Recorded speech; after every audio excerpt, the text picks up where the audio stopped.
Alam niyo mga ate, mga kuya, if there are three things that does not occupies my heart and my brain, ay galit, inggit, at tampo. Wala ko niyan tatlong yan. Dead ma sa akin yan. Hindi ko iniisip yan because I would like to sleep early at night. At tatandaan nyo, nakakabata at hahaba ang buhay nyo. They say if you sleep 7 hours every night. Naku mga ate, mga kuya, alam niyo ba kung matulog ako? 10 to 11 hours straight at night. Why? Because I don't feel any stress. Hindi ako namumroblema. Wala akong pakialam. Hindi ko iniintindi yung mga galit, yung mga tampo. Wala ako niyan.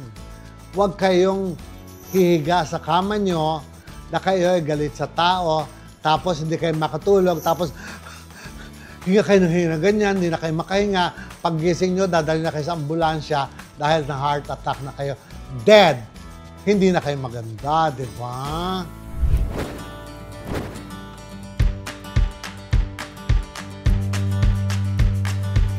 Magpasalamat Diyos ko po, minulat ko ang aking mata ngayong araw na to.